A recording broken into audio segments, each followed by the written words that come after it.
Hello everyone, welcome to education rise. दोस्तों, माध्यमिक शिक्षा बोर्ड राजस्थान अजमेर के लिए भूगोल का ये प्रश्न पत्र एग्ज़ाम 2022 के लिए है और कक्षा 12 के लिए समय रहेगा 2 घंटे 45 मिनट का। पूर्णांक 56 में से रहेगा और इसमें हमने सभी खंड अ, ब, स और द शामिल किए हैं। बहुत ही महत्वपूर्ण वीडियो है, आप इसे पूरा जरूर देखिएगा, बहुत ही फ़ायदा मिलेगा आपको। एग्जाम में इसमें से प्रश्न आने की पूरी संभावना रहेगी। इससे पहले भी जो मैंने वीडियोज़ अपलोड किए थे उसमें काफ़ी प्यार मिला आप लोगों का। ये वीडियो भी आपके लिए बहुत ही ज़्यादा मददगार रहेगा। तो पहला प्रश्न है, मुंबई में सबसे पहला सूती वस्त्र कारखाना स्थापित किया गया था क्योंकि क्या कारण थे। यहाँ पर 4 ऑप्शन है, आपको बताना है इसमें से राइट आंसर कौन सा है। आप कमेंट बॉक्स में कमेंट करते जाइए और अपने आंसर का मिलान करते जाइए। ऑप्शन 1 है, मुंबई एक पत्तन है। ऑप्शन ब है, यह कपास उत्पादक क्षेत्र के निकट स्थित है। ऑप्शन स है, मुंबई एक वित्तीय केंद्र था। और ऑप्शन द है, उपर्युक्त सभी। तो इसका सही जवाब रहेगा ऑप्शन द, उपर्युक्त सभी। ये सभी कारण थे जिससे मुंबई में सबसे पहला सूती वस्त्र कारखाना स्थापित किया गया था। तो राइट आंसर है ऑप्शन द। दूसरा प्रश्न है, निम्नलिखित में से कौन सा राज्य क्षेत्रफल की दृष्टि से सबसे बड़ा राज्य है। क्षेत्रफल की दृष्टि से कौन सा सबसे बड़ा राज्य है बताना है आपको। ऑप्शन है अ, राजस्थान। ऑप्शन ब, महाराष्ट्र। ऑप्शन स, मध्य प्रदेश। और ऑप्शन द है आंध्र प्रदेश। तो इसका सही जवाब है ऑप्शन अ, राजस्थान क्षेत्रफल की दृष्टि से भारत का सबसे बड़ा राज्य है। नेक्स्ट तीसरा प्रश्न है, निम्न में से कौन सी गहन निर्वाह कृषि की मुख्य फसल है। यहाँ पर 4 फसलें दी हुई है। ऑप्शन अ में है गेहूँ, ऑप्शन ब में चावल, ऑप्शन स है सरसों और ऑप्शन द है सोयाबीन। तो इसका सही जवाब है ऑप्शन ब, चावल जो है ये मुख्य गहन निर्वाह फसल जो है वो मानी जाती है। नेक्स्ट प्रश्न है चौथा, मानव भूगोल की कौन सी विचारधारा ने मार्क्स के सिद्धांत का उपयोग किया। पहला ऑप्शन है मानवतावादी विचारधारा। ऑप्शन ब है आमूलवादी विचारधारा। ऑप्शन स व्यवहारवादी विचारधारा। और ऑप्शन द है अस्तित्ववादी विचारधारा। तो इसका सही उत्तर है ऑप्शन ब, आमूलवादी विचारधारा ने जो है इस सिद्धांत का प्रयोग जो है वो मार्क्स ने किया था। नेक्स्ट पांचवा प्रश्न, भौगोलिक वातावरण मानव के क्रियाकलापों और सामंजस्य को पर्याप्त अवसर प्रदान करता है। यह किस भौगोलिक दर्शन से संबंधित है। 4 ऑप्शन है। 1 है निश्चयवाद, ऑप्शन ब है संभववाद, ऑप्शन स है नव निश्चयवाद और ऑप्शन द है अस्तित्ववाद। तो इसका सही जवाब है ऑप्शन ब, ये संभववाद से संबंधित है। नेक्स्ट प्रश्न है छठा, निम्न में से कौन सा एक क्षेत्र सघन बसा क्षेत्र नहीं है। सघन दृष्टि से बसा हुआ क्षेत्र नहीं है। ऑप्शन अ है पश्चिमी ऑस्ट्रेलिया। ऑप्शन ब है संयुक्त राज्य अमेरिका का उत्तरी भाग। ऑप्शन स है पूर्वी एशिया और ऑप्शन द है यूरोप का पश्चिमी भाग। तो इसका सही आंसर है ऑप्शन अ, पश्चिमी ऑस्ट्रेलिया सघन बसा हुआ क्षेत्र नहीं है और बाकी सारे क्षेत्र सघन रूप से बसे हुए हैं, घने बसे हुए हैं। नेक्स्ट 7वां प्रश्न है, निम्न देशों में से किस देश में सहकारी कृषि का सफल परीक्षण किया गया है। ऑप्शन अ है रूस, ऑप्शन ब डेनमार्क, ऑप्शन स भारत और ऑप्शन द है नीदरलैंड। तो इसका सही जवाब है ऑप्शन ब, डेनमार्क में सहकारी कृषि का सफल परीक्षण किया गया है। 8वां प्रश्न है, निम्नलिखित में से कौन सा क्रियाकलाप चतुर्थ सेक्टर से संबंधित है। ऑप्शन आ है संगणक विनिर्माण, ऑप्शन ब विश्वविद्यालय अध्यापन, ऑप्शन स कागज और कच्ची लुगदी निर्माण और ऑप्शन द है पुस्तकों का मुद्रण। तो चौथा जो चतुर्थ सेक्टर है इससे रिलेटेड है विश्वविद्यालय अध्यापन। ऑप्शन ब इसका सही जवाब रहेगा। नेक्स्ट इसका सही जवाब ऑप्शन ब है। आगे बढ़ने से पहले मैं आप सबसे रिक्वेस्ट करना चाहूँगा कि जो नए स्टूडेंट हैं, पहली बार हमारे चैनल पर आए हैं, चैनल को सब्सक्राइब जरूर करिए और साथ ही साथ जो बेल बटन है उस पर ऑल नोटिफिकेशन पर क्लिक करिए ताकि नया वीडियो अपलोड होते ही उसका नोटिफिकेशन आपको मिल जाएगा। आगे बढ़ते हैं। नेक्स्ट हम प्रश्न है, विश्व का सबसे बड़ा मेगा सिटी निम्न में से कौन सा है। ऑप्शन अ टोक्यो, ऑप्शन ब न्यूयॉर्क, ऑप्शन स सियोल एंड ऑप्शन द है मैक्सिको सिटी। तो इसका सही जवाब है ऑप्शन अ, टोक्यो जो है वो विश्व का सबसे बड़ा मेगा सिटी है। अगला प्रश्न है 10वां, निम्न में से कौन सा एक समूह भारत में विशालतम भाषाई समूह है। ऑप्शन अ चीनी तिब्बती, ऑप्शन ब है भारतीय आर्य, ऑप्शन स ऑस्ट्रिक और ऑप्शन द है द्रविड़। तो इसका सही जवाब है ऑप्शन ब, भारतीय आर्य जो है ये भारत में सबसे बड़ा भाषाई समूह है।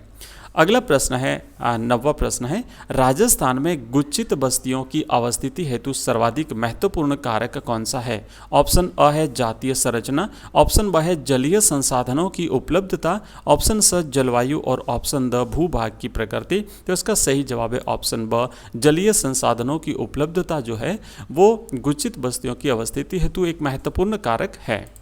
अगला प्रश्न आगे बढ़ते हैं, 12वां प्रश्न लिखा हुआ है, निम्न में से कौन सी फसलें दक्षिणी पश्चिमी मानसून के साथ में बोई जाती हैं? शीतोष्ण कटिबंधीय फसलें, ऑप्शन ब है उष्ण कटिबंधीय फसलें, ऑप्शन स है वाणिज्यिक फसलें और ऑप्शन द है रोपण फसलें। तो इसका सही जवाब रहेगा ऑप्शन ब, उष्ण कटिबंधीय फसलें जो है ये दक्षिणी पश्चिमी मानसून के साथ में बोई जाती हैं। अगला प्रश्न है, निम्न में से कौन सा औद्योगिक अवस्थापना का एक कारण नहीं है? ऑप्शन अ बाजार, ऑप्शन ब है संसाधन घनत्व, ऑप्शन द है पूंजी और ऑप्शन द है ऊर्जा और पूंजी। तो इसका सही जवाब है ऑप्शन स, जनसंख्या घनत्व जो है ये औद्योगिक अवस्थापना का एक कारण नहीं है।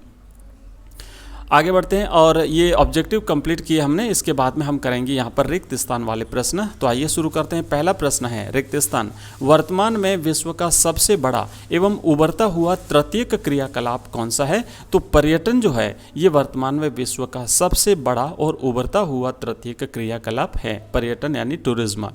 नेक्स्ट दूसरा प्रश्न है, ब्राजील के कॉफ़ी के बागानों को क्या कहा जाता है? तो ब्राजील के जो कॉफ़ी के बागान हैं इन्हें फेजेंडा के नाम से जाना जाता है।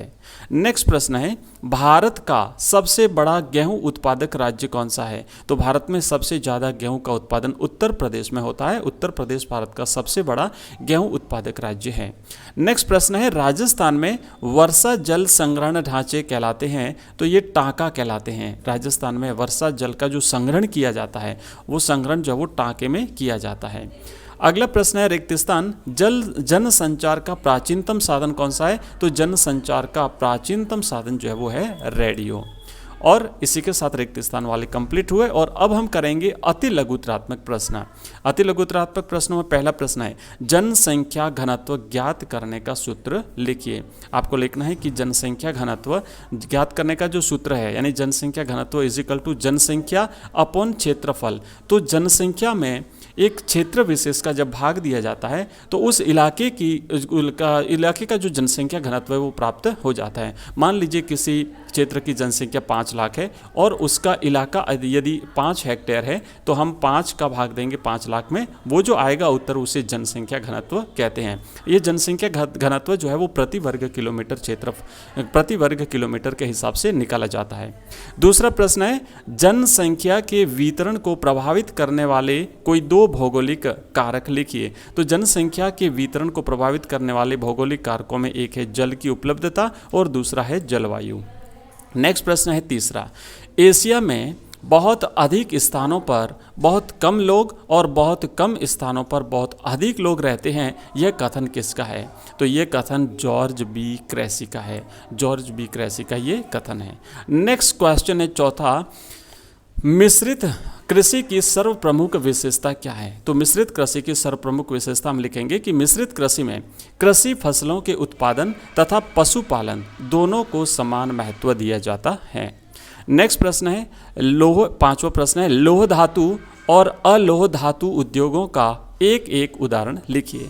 तो लौह धातु उद्योग में आपको लिखना है लौह इस्पात उद्योग और अलोह धातु में आपको लिखना है एल्यूमिनियम उद्योग। इस तरीके से आप अगर एग्जाम में लिखते हैं तो आपके पूरे में से पूरे नंबर आएंगे। और परीक्षा में किस तरीके से लिखना है, पूरे नंबर कैसे प्राप्त करने हैं, टॉपर स्टूडेंट्स अगर आप बनना चाहते हैं कैसे बनना है, टॉपर कैसे लिखते हैं, तो इसके लिए मैंने आपको कल एक कॉपी दिखाई है टॉपर स्टूडेंट्स की। उसमें महत्वपूर्ण चीज़ें क्या क्या थी वो सब कुछ हमने उसमें बात करी है। पेन का यूज़ करना और लिखने का तरीका और कुछ भी जो है था वो सारा का सारा हमने उसमें देख लिया है, तो आप ज़रूर वो कॉपी देख लीजिएगा। नेक्स्ट हमारा यहाँ पर छठा प्रश्न रहेगा, फुटकर व्यापार के विभागीय भंडार क्या होते हैं? तो यहाँ पर हम लिखेंगे कि फुटकर व्यापार के विभागीय भंडार अपने विभागीय प्रमुख के निर्देश पर विभिन्न वस्तुओं की खरीद तथा उनको अपने ही कर्मचारियों को बिक्री हेतु स्थापित किए जाते हैं। इसी के साथ हमारा खंड अ कंप्लीट हुआ और खंड ब जो है हम यहाँ पर अब करेंगे। तो ये जो खंड ब रहेगा इसको हम नेक्स्ट वीडियो में लेंगे क्योंकि वीडियो काफ़ी लंबा हो जाएगा। तो जल्दी आपको खंड ब मिलेगा, उसके बाद में खंड ब, स और द हम तीनों एक साथ लेंगे। अगर ये वीडियो पसंद आया है तो जो नए स्टूडेंट हैं विशेष करके उनसे रिक्वेस्ट रहेगा कि आप इस चैनल को सब्सक्राइब करें, अपने मित्रों के साथ भी इसे शेयर करिए और लगातार हमारे साथ बने रहिए। एग्जाम से रिलेटेड महत्वपूर्ण इन्फॉर्मेशन, महत्वपूर्ण जानकारियाँ और परीक्षा से रिलेटेड महत्वपूर्ण प्रश्न पत्र आपको हम यहाँ पर अवेलेबल कराते हैं। साथ ही साथ हमारे चैनल पर आपको स्टडी मटेरियल भी मिल जाएगा फ्री में निःशुल्क। धन्यवाद आप सभी का बहुत बहुत।